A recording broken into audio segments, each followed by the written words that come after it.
الحمد لله رب العالمين.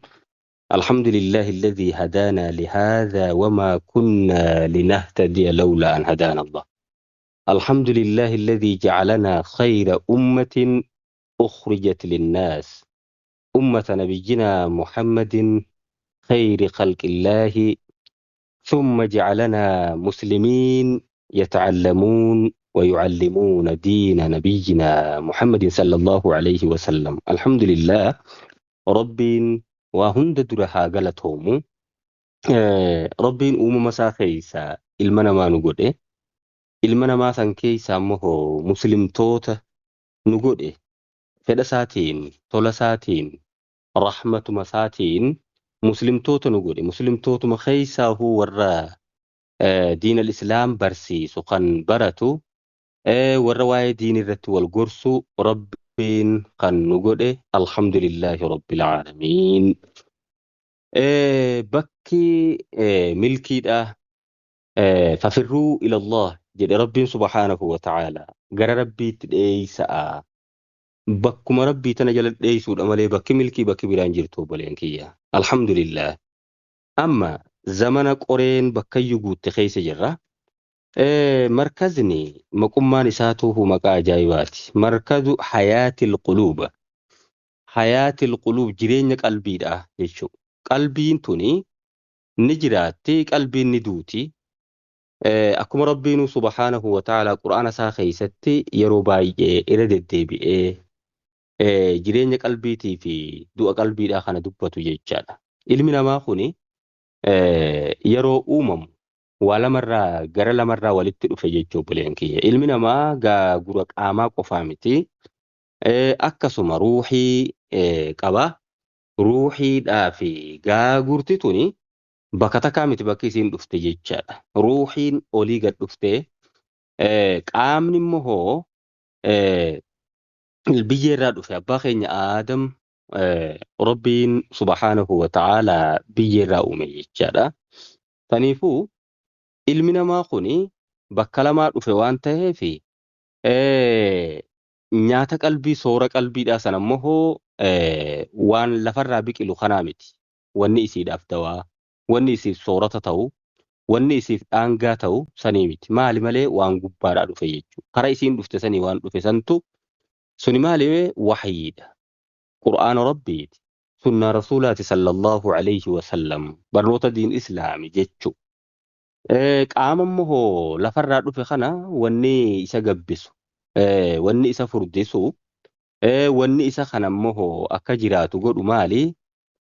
Biqiltuu lafarraa biqiltee midhaan asirraa ol biqileeni jechuu buleen kiyya maashaa Allah. Saniifuu waa lama soorata lamaan kana yoo baalaansi goonee waliin oofini dogoggora guddaadha. Namni yoonii fi nyaatuma qaama gabbisu qofa jala kakutu ta'e isaa fi beeyladaan tokkuma. Beeyladaan inuu dirqaman qabdu inni beeyladaarra hamaadha. Bal hum adallu jee rabbiinu subhaanahu. إنهم إلا كالأنعام إسان أكما بيلدا ملين تاني جئتي بلي إضرابية فيدمي دبي سنشوفي جرس لا بل هم أضلوا جي إسانيتي ترجلوا لجيجو أما سنيفو نمني آما قبسو قفا الدنيا مقفا جلا قري فإلي لبوسا قوتو جلا نمني خوتي سريت خركرو في بوي إساتيتي تراغدي جيجو ثم رددناه أسفل سافلين جل ربنا سبحانه وتعالى. سنبودة يوني في إني تجاجل مقاما جلقته تلقلبو إساتين كان هوغنا ميوته أسفل سافلين جل. قد قالوا واهندا قد إسادي بثنا جل ربنا سبحانه وتعالى. الله أكبر. لقد خلقنا الإنسان في أحسن تقويم جيت لا المنا ما خنا dhaabaa fi dhaabbata bareedaa keessatti uumne jedha. Ilmi namaa fiizikaal appiiraansiin isaa kuni wanti biraa tokko uumamni biraa tokko akka ilma namaa kanatti muduudoo ta'ee lubbu qabeeyyii ta'ee muduudoon akkanaan jiru jechaadha. Yoo beeylada fudhatte achi cabxee miila afuriin deemti. Yoo lukkuu fudhattee miiluma lamaan odoo deemtu immoo ol hin diriirtu achi cabti jechaadha. Yoo jawwee fudhatte immoo miila hin qabdu lafarra looti jechaadha. Ilmi namaa qad jedhee akkasitti akka alifitti kanatti dhaabbatuuni Kuni dizaayina yookiinis boca gartee wanti biraa tokko illee hin qabdu miti. Ilma namaa qofa jechuudha. Kun immoo ilma namaatiin rabbiin badhaase obboleen kiyya. Garuu immoo kwaalifikeeshiniin yookiin qulqullinni bareedina qaamaa kanaanii miti jechaadha. Maali malee bareedina macnaati. Qulqullina keeysaati. Xaaharaanuu lama wanni godhamteef maali? Xaaharaa hissiyyaa macnawiyyaa jira. Xaaharaa gubbaatii fi xaaharaa keeysaati jechuudha. Yoo keeysaan qulqullina hin qabaatiin xaaharaan gubbaadhaa waan takka hin fayyadu obboleen kiyya. Naam, amma akkuma gartee wantoonni ilmi namaa tolchu. Kompiitara yoonii fi fudhannee haardweerii fi sooftiweerii qaba jechaadha. Haardweerii jechuun qaama isaa ka gubbaa kana obboleen kiyya. Qaamni isaa ka gubbaa kun hanga fedhe yoo bareede yoommoo sooftiweeriin isaa fayyaa hin qabaatiin waan tokko hin fayyadu. Ilmi namaatiis akkasuma jechuudha. Soorata lamaanuu waliin oofuu danda'uu qaba. Baalaansi godhee deemuu danda'uu qaba jechaadha. Kanaafuu duuba hayaatul quluubiin kuni miidhaasa.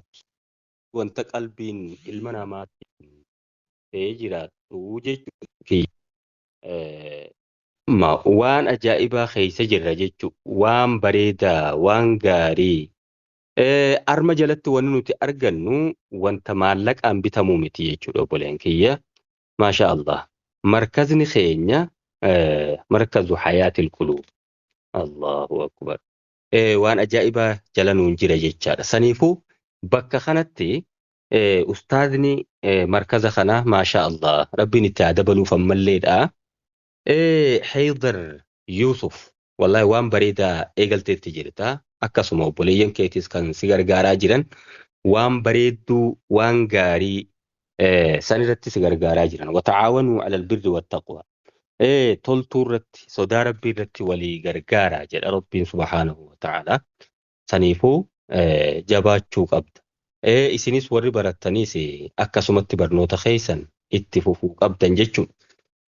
Ammoo kana keessatti qulqullina maal barbaachisaa? Keessi keessan niyyaan teessan qulqulluu ta'uu qabdu obboleen kiyya. Maasha Allah. Niyyaan tollaan jechuudha la. إنما الأعمال بالنيات وإنما لكل امرئ ما نوى جدًا رسول صلى الله عليه وسلم نمنو من يتسن أرجعته يجو جبيان تون جبيا ما لجيجو بكا حياة قلوبات أرجعتني يجو ورد أسكيسة القرآن في التن أكسم ماسيس حروف اللي ورد قاعدة نوراني جابرتني في التن ما شاء الله الحمد لله بقرب بين التين إسنجي هنيئا لكم ثم هنيئا لكم baga gammaddan ammallee baga gammaddan wanni itti gammadan waan akkanaati fabidaalika falyafraxuu huwa khayrun mimmaa yajmacuun qabeenya addunyaa keessatti wali qaban sanirra kanaatii turra caala jechuu obboleen kiyya soorata qalbiidhaa kana isa gartee addunyaa fi akhiratti isitti milkooftu kana bara amma milkiin tuni diin rabbii jala goruu jechuun addunyaa qofaas miti akhiratti isitti milkoofta addunyaa fi akhirattis milkii argata jechuu obboleen kiyya. Saniifuu niyyaa teessan niyyaa qulqulluu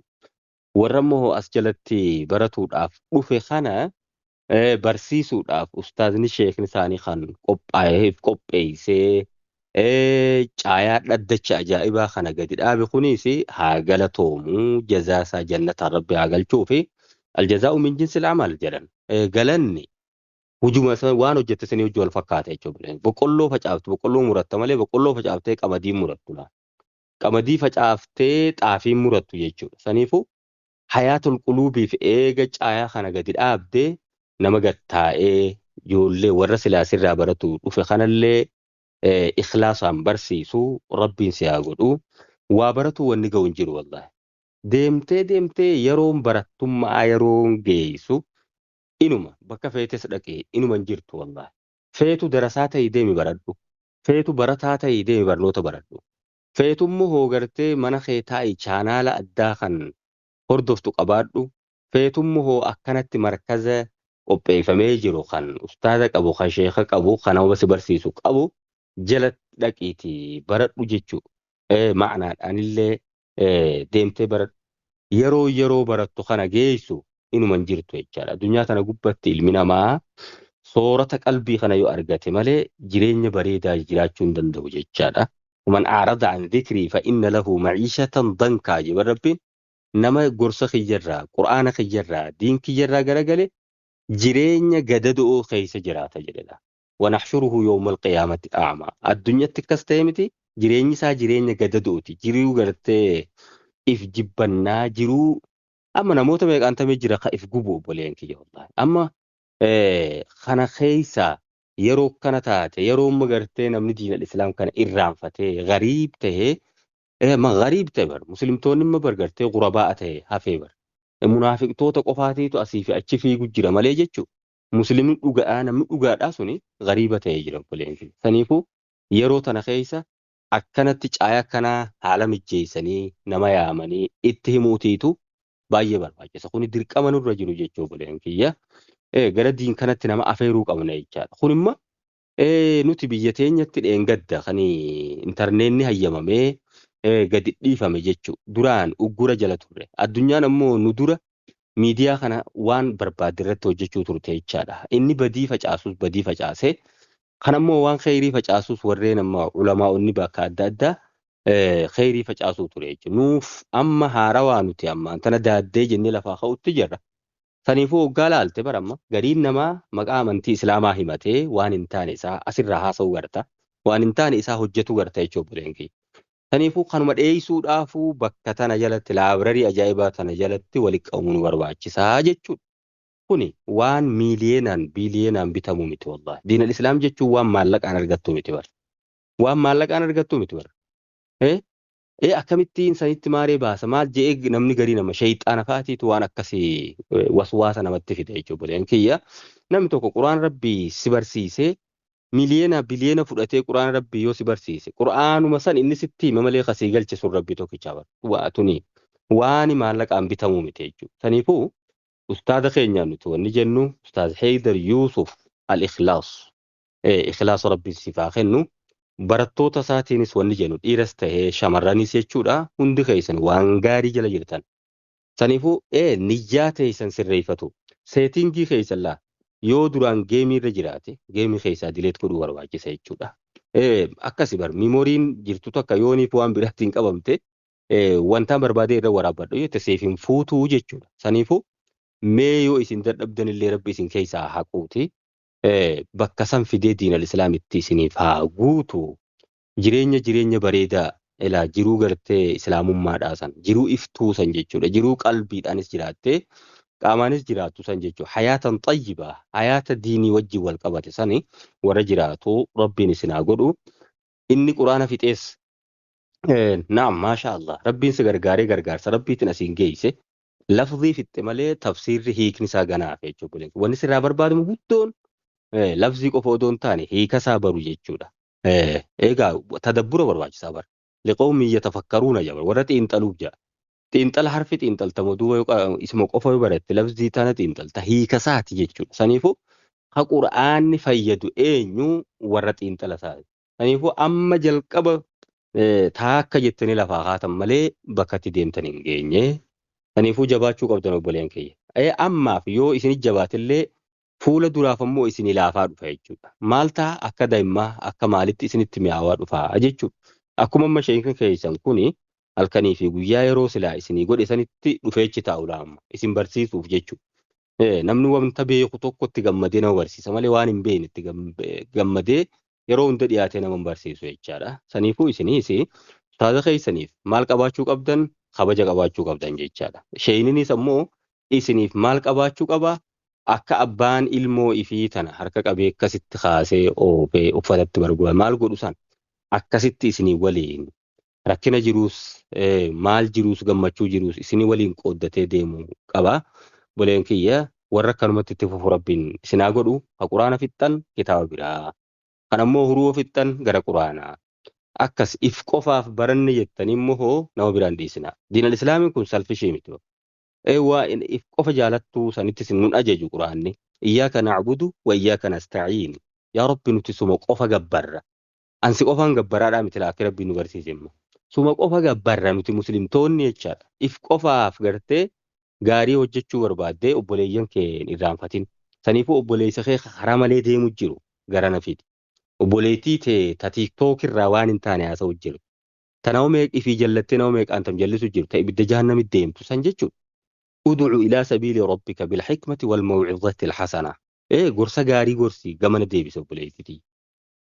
Gorsa bareedaa gorsi gamana deebisa obboleessa keenya. Isinis ustaazonni immoo warra maqaa isin balleessu hanga dandeessanitti ulamaa'otatti himtanii sheekkanitti himtanii naam isin waan akkanumatti lafarraa biqilee dhufee miti jechaadha. Bakkarraa ilmi sana fuutan qabdan bakkarraa waa baratan qabdan obboleen kiyya. Saniifuu sheekkanitti mataa qabattanii akka gartee namoota tokko tokko waan hin taane maqaa xureessuu barbaadu akka gorfamee gara wannaatti deebi'u. Akka immoo onlaayinii irra taa'ee waan hin taane haasa'uu odoon taane jechuudha. Namni gariin kan maqaa nama balleessuu jira. Sanis rabbi haa qajeelchuu wallaaluma yookiin dhukkubuma nama dhukkubsate fa'aa ta'a jechuudha. Isa akkasiitis rabbiin yoo dhukkubsate isaa fayyisu yoo gartee wallaalummaaf akkas ta'u ta'es rabbiin haa barsiisu waan akkasiitis firraa eeguu qabna jechuudha. Egaa maqaan baduu mannaa mataan baduu wayyaa jedhan dhuguma hin ta'u wanni maqaan nu xureessu tokko jiraachuu hin qabu jechaadha. Waan gaarii eegaltan inni baratu jirtus bakka gaarii jirtaa akkanumatti warratti fufu rabbi haa godhu. Hayaatan xayyiba jiruu bareedduu rabbiin isin haa jiraachisu. Ustaazas rabbi mataa haa bulchuu. Tan inni himeessa immoo ta isinii galtu rabbiin isiniif haa godhu obboleen kiyyaan isinittiin dheereysu. خيري وجهت جرت الله لأن يهدي الله بك رجلا واحدا خير لك من أمور النعم يعني الجمال صلى الله عليه وسلم أمريتي خيسة ربين سوف خيتي نمتك وجيل شوتو للديما قال الرجالة نمتك قرآن برسيبتي نمتك قرآن دين الإسلام كان أسفدي نمن خير يكون إسلام ما يمتو مالي برو وان إسلام ما سنتات بيقو أكاتت صلاتهم بيقو ati gara diin kana fiddee gara caayaa kanaa fiddee barsiiftee akka salaatu godhuun barsiiftee akka quraana qara'u godhuun barsiiftee diinal islaam kan akka deebi'ee nama biraa barsiisu godhu jechuun waan guddaadha. Kanaafuu kun sharafa ajaa'ibaati waan itti jijjiiramu hin qabu rabbiif jechaan barsiisa jeeti. Ati tabarattuus rabbiif jechaan baradha jedhii hoottuu wanta akka wanni si dhibu hin jiru atis wanni dhabduus hin jiru jechaadha. Akkasigaa walumaanuu jireenya bareedaa warra jiraatu san rabbiin nu haa godhu. ملكي الدنيا في آخر ربي ولدتنو فاقبو وانا اجيفتنيفس غلطوما الحمد لله رب العالمين واخر دعوانا ان الحمد لله رب العالمين السلام عليكم ورحمة الله وبركاته. وعليكم السلام ورحمة الله وبركاته. الله أكبر الله أكبر الله أكبر. ما شاء الله شيخ خينيا أبا خينيا عالم بياتينيا جزاكم الله خيرا بارك الله فيكم غلطوما الفادا اسنين جنة لفتني دام سبريدو كانان